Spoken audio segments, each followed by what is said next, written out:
This is what Donald Trump is waking up to today. It is the second straight day that Rupert Murdoch's New York Post has taken aim at him.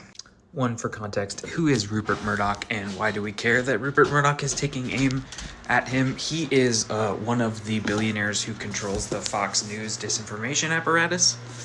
So the New York Post going after Trump in public multiple times is a signal that the disinformation apparatus, aka Fox News, OAN, all these sorts of things, might not be on Trump's side coming up in the election, but there's more. Prominent Republicans are also signaling distancing themselves from Trump, trying to move the party away from him. Like, don't take my word for it. Like, listen. Almost every one of these Trump-endorsed candidates that you see in competitive states have lost. And it's a huge loss for Trump. I think it sends a message to the country, along with some other states, that this is truly a pivot point for the Republican Party. This is a time that Donald Trump is no doubt in the rearview mirror, and it's time to move on with the party. It's time to move on with candidate quality. It's an opportunity to reassess what Trump's role is inside the This is not crazy lefties, y'all. This is like Republican leaders. And why does this matter to me? Because the question, one of the things that was constantly said, I said, many people said, is like democracy is on the ballot. So did democracy win?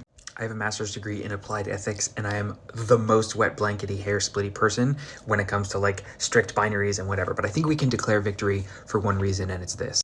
The entire Washington apparatus has been trying to hold Trump accountable for literally years. Impeachment, number one. Impeachment, count 'em, number two. Both of these things like bounced off of him with no political consequences whatsoever. Then, as we all should remember, we watched him foment an insurrection and send a violent mob to the Capitol, and lives were lost. Did this cost him politically? Seemingly no. It just seemed to bounce right off of him. And I mean, kind of like a mob boss, right? Lots of people did take the fall for him. Like, many people are in prison, many people were in jail. There were many crimes committed, but even though he was the one that organized the crime, the kingpin at the top, he didn't face consequences for January 6th.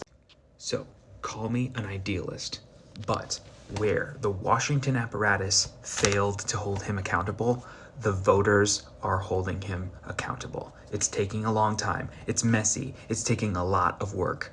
But the voters have spoken that we do not want this man in power anymore. We're going to be cleaning up the mess for a while. There's going to be residual election deniers. But to me, we expected a red wave. We didn't get it. And that is a loud and clear message. And political elites are hearing it too.